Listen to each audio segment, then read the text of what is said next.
হরিপ্রিয়ে। নমস্কার, ভাগ্যবার্তা অনুষ্ঠানে আপনাদের সবাইকে স্বাগত। সবাইকে সুপ্রভাত জানিয়ে শুরু করছি আজকের এই পথ চলা। প্রত্যেকটা দিনের একটা গুরুত্ব রয়েছে, সেই প্রত্যেকটা দিনের গুরুত্ব অনুযায়ী আপনি আমাদের জীবনটাকে পাল্টাতে পারি। কিন্তু কিভাবে, এই পদ্ধতিটাই যিনি বলতে পারেন তিনি হচ্ছেন সেই মানুষ যার দীর্ঘদিনের অভিজ্ঞতা রয়েছে।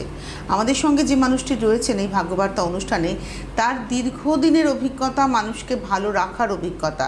দেখুন, জ্যোতিষশাস্ত্র মানে আমাদের মনের মধ্যে একটা ধারণা ছিল যে ও বাবা, জ্যোতিষী তো আমাকে ভয় দেখাবেন, এটা হবে না ওটা হবে না। কিন্তু এই ধারণা অমোঘ পাল্টে যায়, সম্যক পাল্টে যায় যখন আপনারা এই অনুষ্ঠানটা দেখেন বা আমার মতো মানুষেরা যারা এই অনুষ্ঠানটা সঞ্চালনা করেন। এখানে যে মানুষটি থাকেন তিনি কিন্তু কখনোই কাউকে ভয় দেখান না, বরঞ্চ প্রত্যেকের ছকের মধ্যে একটা যদি পজিটিভ জায়গা থাকে, সেই পজিটিভ জায়গাটাকে ধরে আপনার জীবনটাকে পাল্টানো যেতে পারে।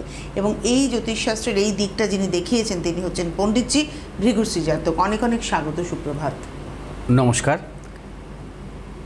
আজকে গুরুকথা থাকবে গুরুকথায় ঠাকুর শ্রী অনুকূল চন্দ্রকে নিয়ে বলবো।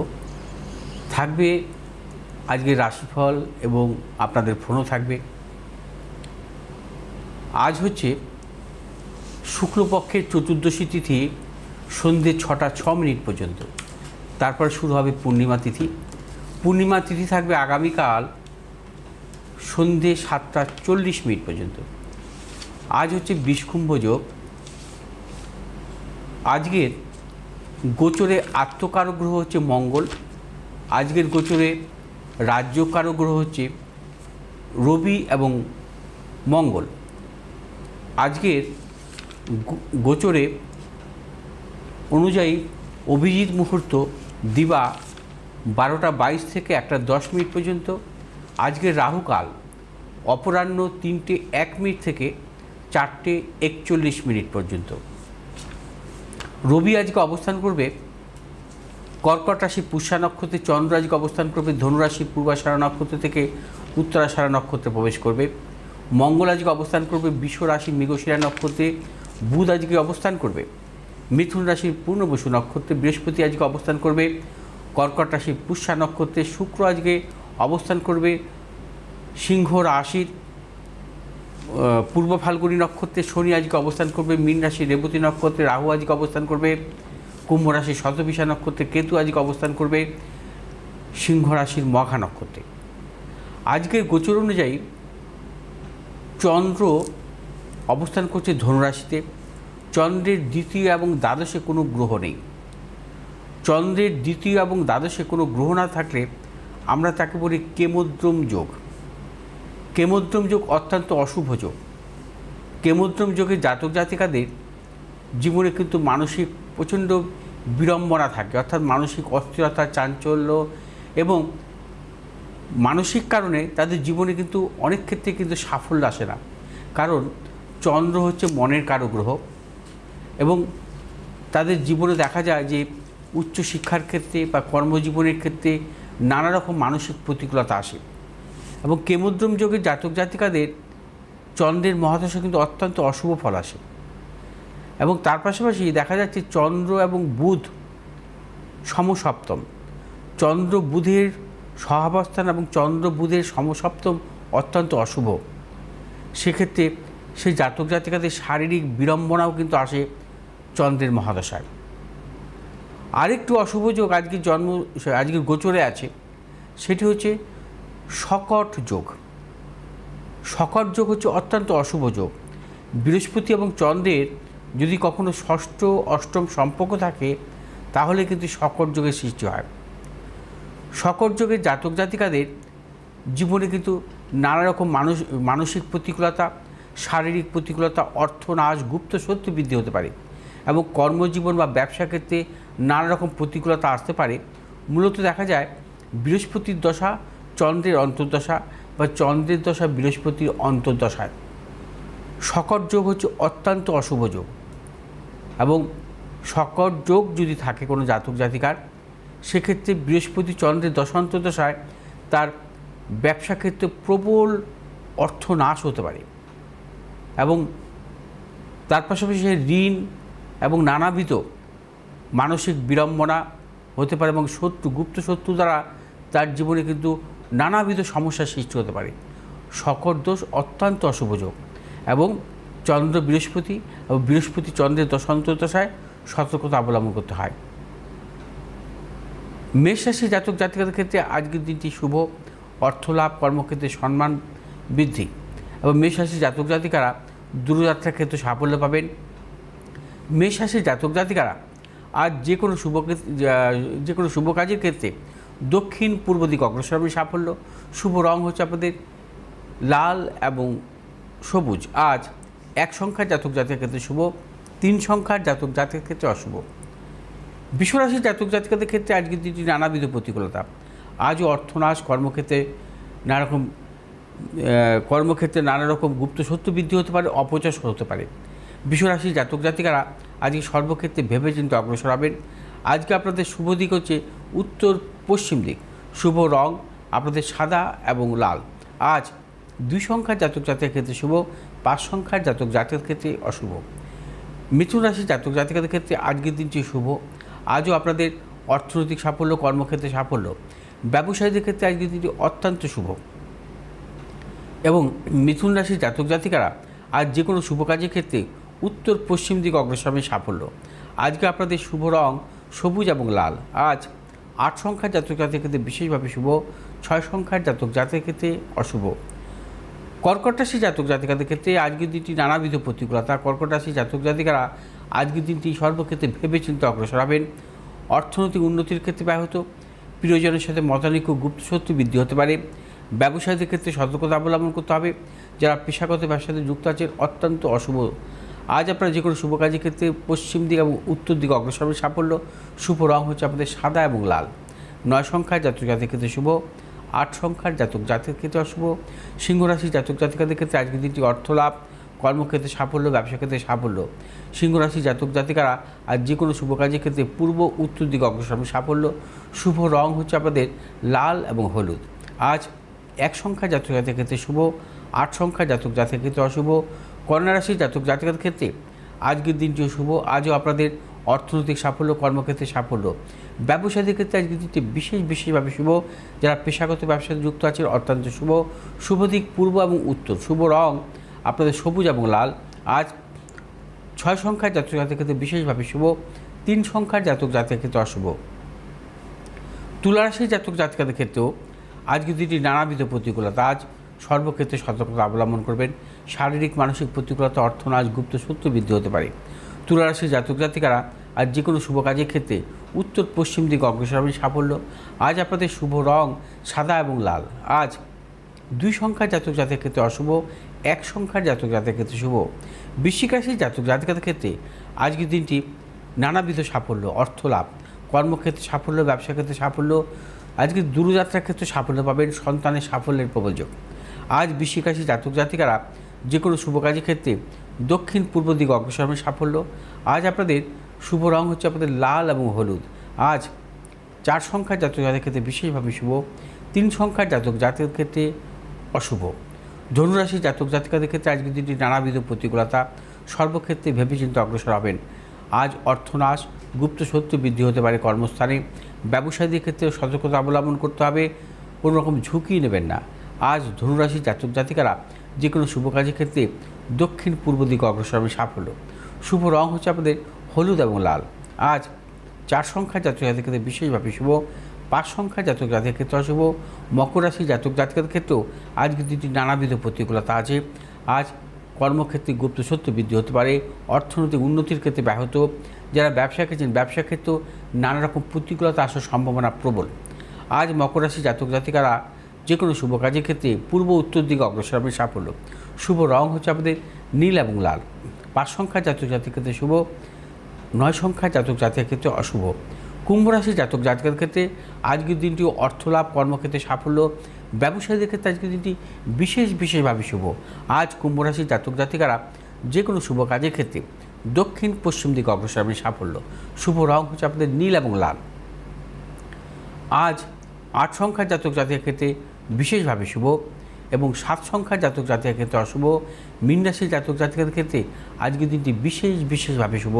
কর্মক্ষেত্রে সাফল্য, যারা পেশাগত ব্যবসার সাথে যুক্ত আছেন অত্যন্ত শুভ। আজ মীন রাশির জাতক জাতিকাদের পারিবারিক দিক থেকে শুভ, প্রিয়জনের সাফল্যের প্রবল যোগ। মীন রাশির জাতক জাতিকা যারা শিল্পকলা বা পেশাগত ব্যবসার সাথে যুক্ত আছেন অত্যন্ত শুভ ফল পাবেন। আজ আপনারা যে কোনো শুভ কাজের ক্ষেত্রে উত্তর পশ্চিম দিকে অগ্রসর হবে, সাফল্য। শুভ রঙ হচ্ছে হলুদ এবং লাল। আজ 3 সংখ্যার জাতক জাতিকার ক্ষেত্রে বিশেষভাবে শুভ, 2 সংখ্যার জাতক জাতিকার ক্ষেত্রে অশুভ। পণ্ডিতজি যে রাশিফলটি বলেন, এই রাশিফলটি হচ্ছে সার্বিক, অর্থাৎ আপনার আমার সকলের যদি রাশি অনুযায়ী আমরা জানতে পারি, কিন্তু প্রত্যেকটা মানুষের ব্যক্তিগত কিছু ছক থাকে এবং ব্যক্তিগত ছক অনুযায়ী আপনার জীবন আমার জীবন একই রাশির মানুষ হলেও কিন্তু অনেক পার্থক্য থাকতে পারে। ঠিক এইখানেই দাঁড়িয়ে ব্যক্তিগত ছক অনুযায়ী আপনার জীবনের উন্নতি কোথায় লুকিয়ে রয়েছে এটা জানা ভীষণ জরুরি, আর এর জন্যই কিন্তু চেম্বারে আসাটা খুব গুরুত্বপূর্ণ। প্রত্যেক সোমবার দিন আপনারা পণ্ডিতজিকে পেয়ে যাবেন হচ্ছে দক্ষিণেশ্বর, প্রত্যেক মঙ্গলবার হাতিবাগান, প্রত্যেক বুধ শুক্র এবং শনিবার পাবেন হচ্ছে বারাসাত, আর প্রত্যেক রবিবার দিন পাবেন গড়িয়াহাট। আপনারা যারা দেখাতে চাইছেন দেখুন এখানে ফোন নাম্বার আসছে, এই যে বুকিং নাম্বার বলে 8583013265, এই নাম্বারে যোগাযোগ করুন। যারা দূরে রয়েছেন তারা ওভার টেলিফোন কনসালটেন্সিও পেতে পারবেন, অনলাইনেও দেখাতে পারবেন। ডিটেলসটা জানার জন্য হেল্পলাইন নাম্বার আপনাদের হেল্প করবে। তো একজন বন্ধু আছেন, ফোনটি আমরা নিয়ে নিই। নমস্কার, কে রয়েছেন? হ্যালো। হ্যাঁ, আমি রাউরকেলা থেকে বলছি দিদি, নমস্কার। রাউরকেলা থেকে কে বলছেন? আমি রুমা বিশ্বাস। রুমা বিশ্বাস, কার সম্পর্কে জানবেন? আমার মেয়ের সম্পর্কে। মেয়ে দেখেন এই অনুষ্ঠান নিয়মিত? হ্যাঁ হ্যাঁ, নিয়মিত দেখি, এবং আমার দাদার ছেলের জন্য গিয়েছিল, দাদা ছেলের জন্য চাকরির জন্য গিয়েছিল, চাকরিও হয়ে গেছে। বাহ, আচ্ছা আচ্ছা। আজকে আপনি আপনার মেয়ের জন্য জানবেন। ডেট অফ হ্যাঁ, বার্থ বলুন মেয়ের। হ্যাঁ, ডেট অফ বার্থ হলো 2003। আগে তারিখ আর হ্যাঁ, মাসটা। 23 আগস্ট। 23 আগস্ট 2003। সময়? সময় হলো বিকাল 3:32। 3:32 বিকেলবেলা। কোথায় জন্ম? আর উড়িষ্যায় হয়েছে, কেওনঝাড় ডিস্ট্রিক্ট। কেওনঝাড় ডিস্ট্রিক্টে? হ্যাঁ, কেওনঝাড় মানে হ্যাঁ, কেওনঝাড় আসবে। উড়িষ্যা। হ্যাঁ ঠিক আছে, একটু অপেক্ষা করুন, পণ্ডিতজি বলছেন। আচ্ছা, আপনার মেয়ের জন্মবার শনিবার তো? হ্যাঁ হ্যাঁ দাদা।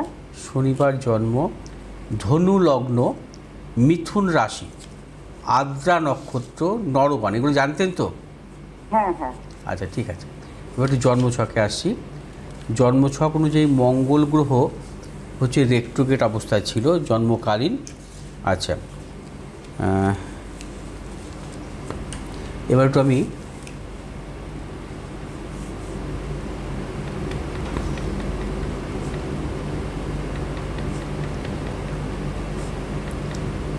আচ্ছা জন্মছক অনুযায়ী যেটা পাচ্ছি, ধনু লগ্ন, লগ্নের চতুর্থপতি অর্থাৎ বৃহস্পতি এবং পঞ্চমপতি মঙ্গলের কিন্তু রাজযোগে আবদ্ধ, বুঝতে পারলেন?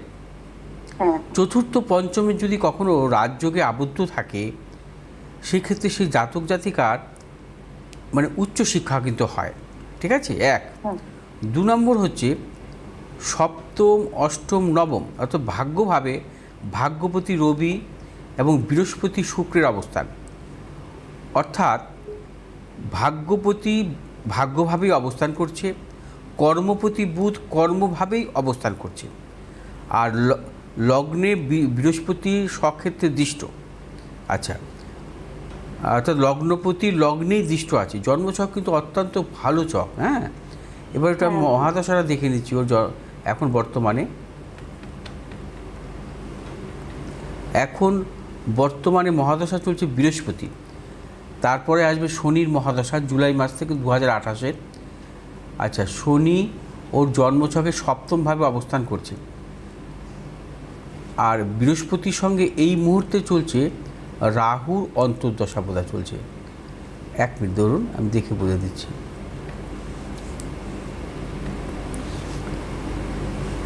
এখন চলছে বৃহস্পতির দশা, রাহুর অন্তর্দশা। বৃহস্পতি রাহুর দশা অন্তর্দশাটা না একটু সতর্ক থাকতে হবে। হ্যাঁ, বৃহস্পতি রাহুর দশা অন্তর্দশা কাউকে কিন্তু ভালো ফল দেয় না, একটু বিভিন্ন ক্ষেত্রে প্রতিকূলতা আসে। অর্থাৎ এখন তোর এডুকেশন লাইফ মনে হচ্ছে, তাই তো? পড়াশোনা করছে তো? হ্যাঁ, এই সময় কিন্তু নানা রকম প্রতিকূলতা আসে বৃহস্পতি রাহুতে, ঠিক আছে? কিন্তু রাহু ওর তুঙ্গি, রাহু কিন্তু তুঙ্গি অবস্থা আছে। তাহলেও বৃহস্পতির সঙ্গে রাহুর দশান্তদশা কিছু সমস্যা দেয়। আর আপনার মেয়ের জন্মছক অনুযায়ী কিন্তু উচ্চশিক্ষার ছক, উচ্চশিক্ষা কিন্তু ওর হবে 1। 2 নম্বর, কর্মজীবনও ভালো, কর্মজীবনে সাফল্য এবং উন্নতির যোগ, ঠিক আছে? আচ্ছা, আমি আরেকটু দেখে নিচ্ছি জন্মছকে। তো শনির মহাদশা আসবে, শনি কিন্তু রাহুর নক্ষত্রে আছে, অর্থাৎ শনি রাহুর নক্ষত্রে থাকলে খুব একটা খারাপ ফল দেয় না। শনির মহাদশা থেকে ওর ভালো সাফল্য আসবে। শনি হচ্ছে মহাদশা আসবে 28 সালের থেকে ওর শনির মহাদশা, অর্থাৎ শনির মহাদশা থেকে ওর কিন্তু কর্মজীবনে সাফল্য উন্নতি আছে। আর কর্মটা কিন্তু ওর জন্মস্থান থেকে একটু দূরে হতে পারে, অর্থাৎ দূরে বলতে হচ্ছে, কারণ এটা হচ্ছে মূল কারণ হচ্ছে কর্মস্থানে কিন্তু বুধ স্বক্ষেত্রে বসে আছে। কর্মস্থানে যদি কখনো বুধ থাকে, অর্থাৎ ওর কর্মজীবন কিন্তু দূরে হয়। আর বিশেষ করে ওর কর্মটা হচ্ছে আপনার ফিনান্সিয়াল সাইডটা কিন্তু ভালো হবে। আমার কথা বুঝতে পেরেছেন? অর্থাৎ ব্যাংক, পোস্ট অফিস, যেগুলো ফিনান্সিয়াল, হ্যাঁ, বা ইন্স্যুরেন্স, এগুলোর ক্ষেত্রে কিন্তু ভালো আসবে কর্মজীবনটা। ও কি নিয়ে পড়াশোনা করছে? কারণ 23 বছর এমবিএ বয়স। করছে দাদা, মার্কেটিং নিয়ে। আচ্ছা, মার্কেটিং নিয়ে হ্যাঁ। ও ক্যারিয়ারের জন্যই আমি আপনার কাছে আমি একটা প্রশ্ন করি, মার্কেটিং নিয়ে এমবিএ করছে আপনার মেয়ে, তো মানে জাস্ট এই বছরই কি মানে গেল বছর গ্র্যাজুয়েশন কমপ্লিট করে পড়তে শুরু করেছে? হ্যাঁ, এই যে 1 মাস হলো এখন অ্যাডমিশন নিয়েছে। মানে আপনি বলেন 28 সাল, ওর কোর্সটা শেষ হবে কি 28 সালের আগেই তো? হ্যাঁ, ওই 28 সাল থেকে ভালো, আপনি বললেন 28 সাল থেকে ভালো সময় আসবে। হ্যাঁ, যাতে একটা জিনিস মনে রাখবে যে বৃহস্পতি রাহুটা যাতে ওর জীবনে নানারকম প্রতিকূলতা না দেয়, সেই বিষয়ে সতর্ক থাকতে হবে। হ্যাঁ, কারণ এখন তো উচ্চশিক্ষা করছে, তো উচ্চশিক্ষা কি হয়, বৃহস্পতি রাহু কিছু কিছু সমস্যা দেয়। আমার কথা বুঝতে পারছেন? চাকরি পেয়ে যাবে তো দাদা, চাকরি পাবে। কর্মস্থান ভীষণ ভালো, আমি তো বারবার বলছি কর্মজীবন নিয়ে কোনো দুশ্চিন্তা কেন, ওর মনের ভেতরে খালি আমি পারবো তো ওইটাই খালি সব। মানে আপনাকে কিন্তু পণ্ডিতজি অনেক কথা বললেন, অনেক পজিটিভ কথা বললেন। একটা জায়গা উনি বারবার বললেন বৃহস্পতি রাহু। আপনি যদি ওইটাকে ওভারহিয়ার করে ভালোটা শোনেন, তাহলে কিন্তু আপনাদের সমস্যা হবে। কেন বলছি, ওই জায়গাটুকু যদি একটা অবস্টাকল থেকে থাকে, ওটাকে সরান, আপনার মেয়ের আগামী দিন নিয়ে আপনাকে ভাবতে হবে না। দেখুন, যার ভাগ্যপতি ভাগ্যস্থানে বৃহস্পতি যুক্ত, যার কর্মপতি কর্মস্থানে আছে, তার তো জীবনে সাফল্য আসতে বাধ্য। কিন্তু ওর মধ্যে যে কনফিডেন্স লেভেলটা নেমে যাচ্ছে, তার মূল কারণ হচ্ছে রাহুর অন্তর্দশা বৃহস্পতির সঙ্গে। তা আরেকটি কারণ হচ্ছে শনিচন্দ্রের যোগ, শনিচন্দ্রের বীজ যোগ, সপ্তমে বসে আছে। শনিচন্দ্র একসাথে থাকা ভালো নয়, তাতে কী হয়, মানসিক কিছু কিছু প্রতিকূলতা আসে। এবং পরবর্তী বিবাহিত জীবন কি ভালো? ম্যারেজ লাইফ নিয়ে একটু ভাবতে হবে, ম্যারেজ লাইফ নিয়ে ওকে ভাবতে হবে কিন্তু আগামী দিন। হ্যাঁ, ঠিক আছে। মানে আপনি ইমিডিয়েটলি যদি যোগাযোগ করেন, তাহলে ওর কেরিয়ারের জায়গাটা ভীষণ স্ট্রং হবে, এডুকেশনটা স্মুথলি এগোবে। আপনার মেয়ের কেরিয়ার ভালো, কিন্তু এডুকেশনের স্মুথনেসটা আনতে গেলে আপনাকে একটু যোগাযোগ করে নিতে হবে। আপনি সময়টাকে কাজে লাগান, এখন একটা ভালো ফেজের মধ্যে আপনার মেয়ে যাচ্ছে, আগামী দিনে সময়টাকে কাজে লাগান। যোগাযোগ করুন 8583013265-এ। পণ্ডিতজি চলে যাই আজকের গুরুকথায় আসবো, কারণ আস্তে আস্তে সময় শেষ হয়ে যাচ্ছে। যাই হোক, গুরুকথার পরে যদি কিছু সময় থাকে আপনাদের বলবো। গুরু পূর্ণিমার এই পবিত্র তিথি উপলক্ষে গুরুতত্ত্ব নিয়ে বা জগৎবিখ্যাত গুরুদের নিয়ে আলোচনা এক অনন্য সাধারণ অনুভূতি, যে অনুভূতি আপনাদের সাথে ভাগ করে নিতে পেরে আমি অত্যন্ত আনন্দিত। আজকের পর্বে পরম পূজনীয় শ্রী শ্রী অনুকূল ঠাকুরকে নিয়ে বলবো। তার কথা যতই বলা হোক না, কথা শেষ হয় না। এমনই অদ্ভুত এবং অলৌকিক জীবন, আধ্যাত্মিক ও সাধনা। অনুকূলচন্দ্র চক্রবর্তী 1888 সালের 14ই সেপ্টেম্বর বাংলাদেশের পাবনা জেলার হিমায়তপুর গ্রামে জন্মগ্রহণ করেন। তার পিতার নাম শিবচন্দ্র চক্রবর্তী এবং মাতার নাম ছিল মনমোহিনী দেবী। হিমায়তপুর গ্রামের প্রাথমিক বিদ্যালয়ে তার শিক্ষা জীবন শুরু হয়। পরে নৈহাটি উচ্চ বিদ্যালয় থেকে স্কুল জীবনের পড়া শেষ করে তিনি কলকাতা ন্যাশনাল মেডিকেল কলেজে ভর্তি হন। অনুকূলচন্দ্রের পরিবার ছিল উত্তর ভারতের যোগী পুরুষ শ্রী শ্রী হুজুর মহারাজের শিষ্য। তবে ঠাকুর অনুকূলচন্দ্র মায়ের কাছে দীক্ষা গ্রহণ করেন। কঠোর পরিশ্রম ও দক্ষতার সাথে তিনি জীবনে এগিয়ে চলেন। অনুকূলচন্দ্র ঠাকুর ছিলেন একধারে কবি, লেখক, ডাক্তার ও সর্বোপরি এক আধ্যাত্মিক ও ধর্মীয় গুরু। তিনি ছিলেন হিন্দু সমাজের একজন মহাপুরুষ, বিশ্ব মানবতাবাদী এবং পরম কৃষ্ণ ভক্ত। সারা জীবন তিনি চেষ্টা করে গেছেন কিভাবে মানুষকে ভালো থাকবে, সুস্থ থাকবে, শান্তিপূর্ণভাবে সবাই মিলেমিশে থাকবে। সেই জন্য ঠাকুর অনুকূলচন্দ্র সবসময় চাইতেন তার অনুসারীরা সবসময় কৃষ্ণ ভক্তির পথেই থাকুক। তার এই দর্শন ও আদর্শ সাফল্যের সাথে এগিয়ে নিয়ে যাচ্ছে তার পরিবার ও অগণিত ভক্ত শিষ্যরা। তার বহু ভক্ত শিষ্য বহু অলৌকিক অভিজ্ঞতার কথা বলেছেন, যেমন তার সান্নিধ্যে এলে মনের সব অন্ধকার এর দিক মুছে যেত, প্রাণে শান্তি পাওয়া যেত। আবার অনেকে তাকে স্মরণ করে বহু দূর থেকেও তার দিব্য দর্শন পেয়েছেন। বহু রোগী তার কৃপায় সুস্থ হয়েছেন এমনও দাবি করেন। একবার হিমায়তপুর গ্রামের কলেরা মহামারী আকার নেয়। সেই সময় এক রাতে গ্রামের রাস্তায় শ্রী শ্রী অনুকূলচন্দ্র ঠাকুরের সামনে পড়ে যান এক রমণী। মুহূর্তে ঠাকুরের কপাল থেকে জ্যোতি বেরিয়ে ধেয়ে আসে সেই রহস্যময়ী রমণীর দিকে। তারপর সেই রমণী অদৃশ্য হয়। সেই রাতের পর কলেরা বিদায় নেয় গ্রাম থেকে। তবে লোকশিক্ষার জন্য তিনি চিরস্মরণীয়। শ্রী শ্রী অনুকূল ঠাকুর প্রায় 46টি পুস্তক রচনা করেন। এগুলো ধর্মশিক্ষা, সমাজ সংস্কার, প্রচলন প্রভৃতি বিষয়ে আদর্শ উপদেশসমূহ বর্ণিত হয়েছে। এগুলো ধর্ম ও আধ্যাত্মিকতার ক্ষেত্রে অত্যন্ত গুরুত্বপূর্ণ গ্রন্থ হিসাবে সর্বত্র সমাদৃত। বইগুলোর মধ্যে উল্লেখযোগ্য সত্যানুসরণ, পুণ্যতিথি, অনুস্থিতি এবং চলার সাথী, শাশ্বতী, বিবাহ বিধায়না, সমাজ সন্দীপন ইত্যাদি। পাবনা শহরের কাছে হিমায়তপুর গ্রামে শ্রী শ্রী অনুকূলচন্দ্রের প্রতিষ্ঠা করেন সৎসঙ্গ আশ্রম ও মন্দির, আজ যা লক্ষ লক্ষ ভক্তের কাছে এক মহান তীর্থক্ষেত্র। 1946 সালে অনুকূল ঠাকুর পাবনা থেকে দেওঘর আসেন, দেওঘরে আশ্রম তৈরি করেন। এই দেওঘরেই 1969 সালে ঠাকুর পরলোক গমন করেন। আজ এই আশ্রম ও ঠাকুরের সংগ্রহশালা দেওঘরের মুখ্য আকর্ষণ হয়ে আছে। অনেক ধন্যবাদ জানাবো পণ্ডিতজিকে। আজকে হাতে সময় নেই, বিদায় নেওয়ার পালা। সকলে ভালো থাকুন, সুস্থ থাকুন। নমস্কার। নমস্কার।